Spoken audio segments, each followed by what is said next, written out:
तो हेलो दोस्तों, welcome back to my YouTube channel. तो इस वीडियो में आज हम 28 मार्च की फर्स्ट क्लास कंप्यूटर एनालिसिस करेंगे। ठीक है, तो इसमें क्या करते हैं, हम पहले टॉपिक बताते हैं कि कौन से टॉपिक से क्वेश्चन पूछा गया है, फिर उसका प्रश्न बताते हैं, फिर इसका आंसर बताते हैं। ठीक है, फिर उसके अदर इंपॉर्टेंट फैक्ट बताते हैं। और अदर इंपॉर्टेंट फैक्ट वो नहीं होते जो हर कैसे बता रहा हूँ। अदर इंपॉर्टेंट फैक्ट वो होते हैं जो आने वाले एग्जाम में आपको 2 से 3 नंबर आसानी से दे सकते हैं। अब आप पूछोगे 2 से 3 नंबर क्यों देंगे? क्योंकि जो प्रश्न बताता हूँ अदर इंपॉर्टेंट फैक्ट में, वो क्वेश्चन होते हैं जो 4 से 5 बार रिपीट वाले क्वेश्चन होते हैं। कौन से? जो रेलवे के 2025 के एग्जाम में पूछे गए हैं। ठीक है, तो आपको क्या करना है, सबसे पहले चैनल को सब्सक्राइब करना है, वीडियो को लाइक करनी है, अपने दोस्तों तक शेयर करना है, ताकि उनको भी 100% एनालिसिस मिल सके और अदर इंपॉर्टेंट फैक्ट मिल सके। ठीक है, पहला क्वेश्चन आधुनिक भारत के इतिहास से क्वेश्चन पूछा गया था। ठीक है, तो क्वेश्चन था हमारा, भारतीय राष्ट्रीय कांग्रेस जिसे INSC कहते हैं, जिसका मतलब होता है इंडियन नेशनल कांग्रेस, के पहले अध्यक्ष कौन थे? तो इसका जो आंसर था व्योमेश चंद्र बनर्जी था। ठीक है, और अगर इम्पोर्टेंट फैक्ट अगर आप देखोगे तो आप देखोगे कांग्रेस की स्थापना 1885 में एवो ह्यूम द्वारा की गई थी। और प्रथम अधिवेशन जिसे बम्बई कहते थे, अभी मुंबई के नाम से जाना जाता है, मुंबई के गोकुलदास तेजपाल संस्कृत कॉलेज में हुई थी। ठीक है, और बदरुद्दीन तैयबजी कांग्रेस के पहले मुस्लिम अध्यक्ष थे। ठीक है, ये जितने भी क्वेश्चन है इंपोर्टेंट बन सकते हैं नेक्स्ट एग्जाम में आपके लिए। ठीक है, रेलवे के में नेक्स्ट क्वेश्चन देखेंगे। हमारा जो नेक्स्ट क्वेश्चन पूछा गया था वो अवार्ड से क्वेश्चन पूछा गया था। अवार्ड से जो क्वेश्चन था हमारा, बानो मुश्ताक को उसकी किस श्रेणी के साहित्यिक कृति हार्ट लैम्प के लिए अंतर्राष्ट्रीय बुकर पुरस्कार 2025 से सम्मानित किया गया था? तो उसने लघु कथा संग्रह के लिए अवार्ड से सम्मानित किया गया था। और अगर इम्पोर्टेंट अगर फैक्ट देखोगे तो आप देखोगे बानो मुश्ताक एक प्रसिद्ध कन्नड़ लेखिका है। कभी कभी जो क्वेश्चन होते हैं वो इसलिए पूछ लेते हैं कि ये जो लेखिका है वो किसके लिए प्रसिद्ध, मतलब किस लिटरेचर में सबसे ज्यादा इनका जोर रहा है, तो उन्हें कन्नड़ लिटरेचर में सबसे ज्यादा इनका जोर रहा है। हार्ट लैम उनके कन्नड़ कहानी संग्रह जिसे हस्य कन्यरा मनद अली का अंग्रेजी अनुवाद है। ठीक है, इसका अंग्रेजी अनुवाद ही वो हार्ट लैम्ब है। नेक्स्ट क्वेश्चन देखेंगे हम। तो नेक्स्ट क्वेश्चन जो पूछा गया था वो पूछा गया था अपने भारतीय अर्थव्यवस्था में, इंडियन मतलब इंग्लिश में आप देखोगे तो इंडियन पॉलिटिक्स क्वेश्चन पूछा गया था। जो हमारा क्वेश्चन पूछा गया था, ब्रिटिश संसद द्वारा ईस्ट इंडिया कंपनी के कार्यों को विनियमित और नियंत्रित करने के लिए पारित किया गया पहला अधिवेशन कौन सा था? तो पहला अधिवेशन जो था अपना वो रेगुलेटिंग एक्ट 1773 था। और अगर आप इम्पोर्टेंट फैक्ट अगर आप देखोगे तो आप देखोगे कि इस अधिनियम के तहत बंगाल के गवर्नर को बंगाल का गवर्नर जनरल पद के नाम से उपमानित किया गया था। और वारेन हेस्टिंग को बंगाल के पहले गवर्नर जनरल भी बनाया गया था। ठीक है, नेक्स्ट क्वेश्चन देखेंगे हम। तो जो हमारा नेक्स्ट क्वेश्चन पूछा गया था वो अपने केंद्र शासित प्रदेश से, ठीक है, जिसे यूनियन टेरिटरी के नाम से जाना जाता है, जो इस टाइम में वर्तमान में 8 है। कभी कभी इससे भी पूछ लेता है, तो आप याद रखोगे यूनियन टेरिटरी 8 है और स्टेट 28 है। 8 28 इसे भी याद रख सकते हो। तो हमारा जो क्वेश्चन था वो पूछा, भारतीय संविधान के अनुच्छेद 240 के तहत भारत के राष्ट्रपति को निम्नलिखित में से किस केंद्र शासित प्रदेश के लिए नियम बनाने की शक्ति प्राप्त नहीं है? तो इस 240 में जो आर्टिकल बताया गया है वो चंडीगढ़ के लिए बताया गया है, क्योंकि 8 आर्टिकल जो है ना यूटी उसमें चंडीगढ़ के लिए नियम नहीं बना सकता। और अगर आप इम्पोर्टेंट फैक्ट देखोगे तो आप देखोगे राष्ट्रपति को अंडमान और निकोबार, लक्षद्वीप, दादर एंड नागर हवेली और दमन दीव और पंडुचेरी की शांति और प्रगति के लिए नियम बनाने की शक्ति है। ठीक है, एकमात्र चंडीगढ़ है जिसके पास नहीं है। चंडीगढ़ के लिए नियम बनाने का अधिकार सीधे संसद के पास है। ठीक है, और बाकी जितने भी 7 यूनियन टेरिटरी है उनके पास नियम और कानून बनाने का अधिकार अपने राष्ट्रपति के पास होता है। ठीक है, नेक्स्ट क्वेश्चन देखेंगे हम। तो जो हमारा नेक्स्ट क्वेश्चन पूछा गया था वो भूगोल से क्वेश्चन पूछा गया था। तो क्वेश्चन था हमारा, लूनी नदी के बारे में निम्नलिखित में से कौन सा कथन सही है? ठीक है, जो कथन मैंने इंपोर्टेंट दे रखे हैं ये तो ऑप्शन में आए थे शायद। और एक मात्र जो आंसर था हमारा वो था, यह गुजरात के कच्छ के रण में स्थित है। ठीक है, और दलदली लुप्त हो रही, मतलब दलदली स्थान पर लुप्त होती जा रही है, इसे बता रखा है। तो हमारा इंपोर्टेंट अगर और फैक्ट देखोगे तो आप देखोगे लूनी नदी राजस्थान के अजमेर की अरावली श्रेणी से निकलती है। यह एक अंतर्देशीय जल निकासी वाली नदी है, क्योंकि यह किसी समुद्र से नहीं गिरती। मतलब इसका मतलब ये होता है कि जैसे कोई नदियाँ चल रही है तो ये वापस कभी इस नदी में मिल जाएगी, कोई इस नदी में मिल रही है, ये डायरेक्ट समुद्र में नहीं मिलती है। ये हो गया, ये एक मौसमी नदी है जो 12 मासी नहीं बहती है। जो 12 मासी मतलब पूरे 12 महीने नहीं बहती है, कभी कभी बहती है। मतलब कुछ जब चौमासा होता है, गाँव में कहते हैं चौमासा, दावटी चूरमा करते हैं अपन, उस टाइम बहती है क्योंकि उस टाइम बारिश होती है। ठीक है, नेक्स्ट क्वेश्चन देखेंगे। तुम्हारा जो नेक्स्ट क्वेश्चन पूछा गया था वो जीव विज्ञान में पादप परिवहन से क्वेश्चन पूछा गया था। तुम्हारा क्वेश्चन था पौधों में जल और खनिज को परिवहन मुख्य रूप से किसके द्वारा किया जाता है? तो अपने जाइलम द्वारा किया जाता है, और एक फ्लोएम होता है। ठीक है, फ्लोएम। ठीक है, फ्लोएम द्वारा जो फूड होता है ना, भोजन, वो पौधों तक पहुंचाया जाता है, और जाइलम जल पहुंचाने का कार्य करता है। ये दो इंपॉर्टेंट फैक्ट हो गए। आप देखोगे ये बता रहा इसमें फ्लोएम ये पत्तियों द्वारा बनाए गए भोजन को पौधे के अन्य भागों तक पहुंचाने का कार्य करता है। इसकी ट्रिक है जैसे जाइलम जल हो गया, जैसे जाइलम का मतलब जैसे जल हो गया, वैसे फ्लोएम का क्या हो गया, वैसे फूड भोजन हो गया। ठीक है, याद भी कर सकते हो। नेक्स्ट क्वेश्चन देखेंगे हम। जो हमारा नेक्स्ट क्वेश्चन पूछा गया था वो पूछा गया था अपने आर्ट एंड कल्चर में ओडिसी नृत्य से क्वेश्चन पूछा गया था। तो हमारा क्वेश्चन था निम्नलिखित में से कौन सा नृत्य शास्त्रीय नृत्य ओडिसी नृत्य की शैली से संबंधित है? तो उसमें जो ऑप्शन दे रखे थे उसमें जो आंसर था अपना केलुचरण महापात्र था। और अगर इम्पोर्टेंट फैक्ट अगर आप देखोगे तो आप देखोगे बिरजू महाराज जो कथक के लिए कथक उत्तर प्रदेश से संबंधित है, और रुक्मणी देवी अरुण देव ये भारतनाट्यम तमिलनाडु से संबंधित है। इसे याद रख सकते हो, रुकती नहीं है क्या मणि, कहाँ भारत में रुकती नहीं है मणि, क्योंकि अपने नाटक में देखते हैं नागिन के नाटक में कभी इसके पास चल गई कभी इसके पास चल गई, तो ये इंडियन कल्चर में होता है इसलिए भारत याद रख सकते हो। जावेरी बहन ये मणिपुरी से संबंधित है। ठीक है, ये इंपोर्टेंट नाम भी बता दिए मैंने आपको नेक्स्ट एग्जाम के लिए। नेक्स्ट क्वेश्चन देखेंगे हम। जो हमारा नेक्स्ट क्वेश्चन पूछा गया था वो पूछा गया था अपने जीव विज्ञान में संयोजी उत्तक से क्वेश्चन पूछा गया था, जिसे इंग्लिश में कनेक्टिव टिश्यू के नाम से जाना जाता है। तो हमारा क्वेश्चन था संयोजी उत्तक का प्राथमिक कार्य क्या होता है? इसका जो प्राथमिक कार्य होता है शरीर के अंगों को सहारा देना होता है और उन्हें वापस आपस में एक दूसरे से जोड़ना होता है। अगर इंपॉर्टेंट अगर फैक्ट देखोगे तो आप देखोगे रक्त, अस्थि और कार्टिलेज इसके प्रमुख उदाहरण होते हैं। यह शरीर का सबसे विस्तृत और फैला हुआ बड़ा उत्तक भाग होता है। ठीक है, नेक्स्ट क्वेश्चन देखेंगे हम। तो नेक्स्ट क्वेश्चन जो हमारा पूछा गया था वो अपने रसायन विज्ञान में पूछा गया था, और रसायन विज्ञान में भी आवर्त श्रेणी में जो पूछा गया था कि कौन से तत्व को किस नाम प्रतीक दर्शाया जाता है। तो क्वेश्चन था आवर्त सारणी में बी किस रासायनिक तत्व को प्रतीक है? तो बी का मतलब होता है बोरोन, इसे बी द्वारा प्रदर्शित किया जाता है। जबकि बी के जो अदर ऑप्शन पूछे गए थे उनका भी आंसर दे देता हूँ। ठीक है, बेरिलियम को प्रदर्शित किया जाता है Be से, बेरियम को प्रदर्शित किया जाता है Ba से, और ब्रोमीन को प्रदर्शित किया जाता है Br से। ठीक है, तो ये अदर इंपॉर्टेंट जो भी क्वेश्चन में बन सकते हैं तो वो मैंने बता दिए। नेक्स्ट क्वेश्चन देखेंगे हम। तो हमारा नेक्स्ट क्वेश्चन पूछा गया था वो पूछा गया था भौतिकी में विद्युत परिपथ से क्वेश्चन पूछा गया था, जिसे इंग्लिश में इलेक्ट्रिकल सर्किट के नाम से जाना जाता है। हमारा क्वेश्चन पूछा था विद्युत परिपथ आरेख में परिवर्तित प्रतिरोध को किस चिन्ह द्वारा प्रदर्शित किया जाता है? तो इसे एक टेढ़ी मेढ़ी रेखा जिसके ऊपर एक तीर का निशान हो, जैसे मैं बता देता हूँ ऐसे ऐसे, और इसके द्वारा प्रदर्शित किया जाता है। ठीक है, और अगर इम्पोर्टेंट फैक्ट आप देखोगे तो आप देखोगे इसका उपयोग परिपथ में धारा को नियंत्रित करने के लिए किया जाता है। बिना वोल्टेज स्रोत को भी बदले इसका उपयोग किया जा सकता है। ठीक है, तुम्हारा नेक्स्ट क्वेश्चन देखेंगे हम। तुम्हारा नेक्स्ट क्वेश्चन जो पूछा गया था वो पूछा गया था अपने केमिस्ट्री में विलेन की सांद्रता से क्वेश्चन पूछा गया था, जिसे इंग्लिश में कॉन्सेंट्रेशन ऑफ सॉल्यूशन के नाम से जाना जाता है। तुम्हारा क्वेश्चन था यदि किसी विलेन में विलय की मात्रा को दोगुना और विलय की मात्रा को भी दोगुना कर दिया जाए तो उसकी सांद्रता पे क्या प्रभाव पड़ेगा? तो आप देखोगे सांद्रता अपरिवर्तित रहेगी। अब क्यों रहेगी उसका कारण भी देख लो, क्योंकि दोनों का अनुपात समान रहता है इसलिए इसकी सांद्रता पे कोई बदलाव नहीं होगा।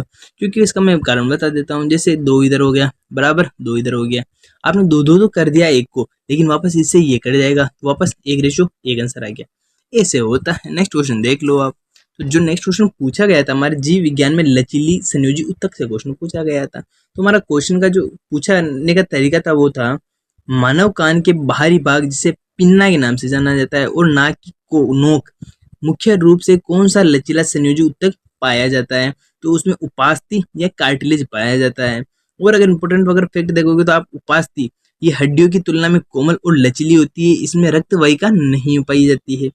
कंडरा ये मांसपेशियों की हड्डी को जोड़ती है, और स्नायु ये एक हड्डी को दूसरी हड्डी से जोड़ने का कार्य करती है। ठीक है, नेक्स्ट क्वेश्चन देखेंगे हम।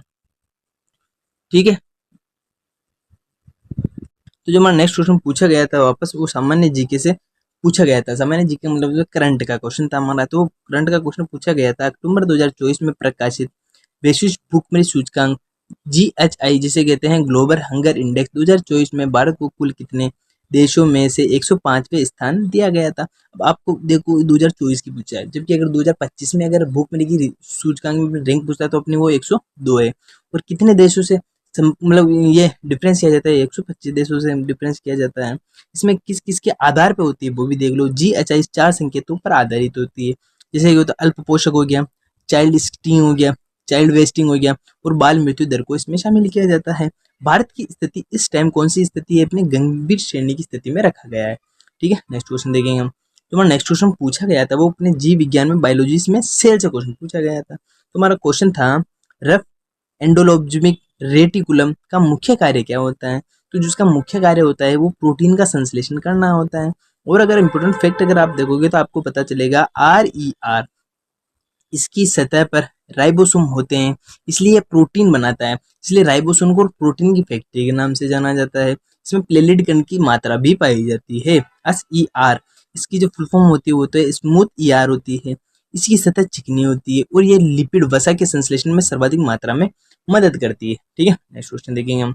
जो नेक्स्ट क्वेश्चन पूछा गया था वो पूछा गया था अपने रासायनिक विज्ञान में कंस्टिट्यूशन ऑफ मास से क्वेश्चन पूछा गया था। तो जो क्वेश्चन था वो था यदि दो विलायकों को बंद एक निकाय में मिलाया जाता है तो उनके कुल द्रव्यमान पर क्या प्रभाव पड़ेगा। तो उसके कुल द्रव्यमान पर कुछ भी प्रभाव नहीं पड़ेगा, क्योंकि आप देखोगे कि जब निर्वात में किसी में कुछ मिलाया जाता है वो द्रव्यमान संरक्षण का भी नियम कहता है, न तो ऊर्जा को नष्ट किया जा सकता है न उसको एनर्जिट कराया, केवल उसको एक रूप से दूसरे रूप में स्थानांतरित किया जा सकता है। ठीक है, नेक्स्ट अगर इंपोर्टेंट फैक्ट अगर आप देखोगे तो आप देखोगे द्रव्यमान संरक्षण का नियम इसे एंटोनी लेवुजियर द्वारा प्रतिपादित किया गया था। ठीक है, नेक्स्ट क्वेश्चन देखेंगे हम। जो हमारा नेक्स्ट क्वेश्चन पूछा गया था वो अपने केमिस्ट्री में हाइड्रोकार्बन से क्वेश्चन था हमारा। तो हमारा क्वेश्चन था असंतृप्त हाइड्रोकार्बन की रासायनिक अभिक्रियाशीलता संतृप्त हाइड्रोकार्बन की तुलना में अधिक क्यों होती है। तो आप देखोगे इसका आंसर था बहुबंध के कारण, उपस्थिति के कारण ये होता है। अगर इंपोर्टेंट फैक्ट अगर आप देखोगे असंतृप्त हाइड्रोकार्बन जैसे एल्किन और एल्काइन में द्विबंध और त्रिबंध होते हैं जो आसानी से टूटकर अन्य परमाणुओं के साथ जुड़ जाते हैं। नेक्स्ट क्वेश्चन देखेंगे हम। तुम्हारा नेक्स्ट क्वेश्चन पूछा गया था वो पर्यावरण जैव निम्नीकरण से क्वेश्चन था, जिसे इंग्लिश में कहते हैं बायोडिग्रेडेबल के नाम से जाना जाता है। ठीक है, जिसे रिप्रोड्यूस बार बार किया जा सकता है। तो क्वेश्चन था हमारा जैव निम्नीकरण पदार्थ मुख्य रूप से किसके द्वारा सरल घटकों में विघटित या अपघटित किए जा सकते हैं। तो इसका जो आंसर था वो था सूक्ष्म जीव जैसे बैक्टीरिया और कवक था इसका आंसर। अगर इंपोर्टेंट अगर फैक्ट और देखना चाहोगे तो आप देखोगे ये सूक्ष्म जीव जटिल कार्बनिक पदार्थों को सरल अकार्बनिक पदार्थों में तोड़ देते हैं, जो मिट्टी की उर्वरकता बढ़ाने में सर्वाधिक मात्रा में हेल्प करते हैं।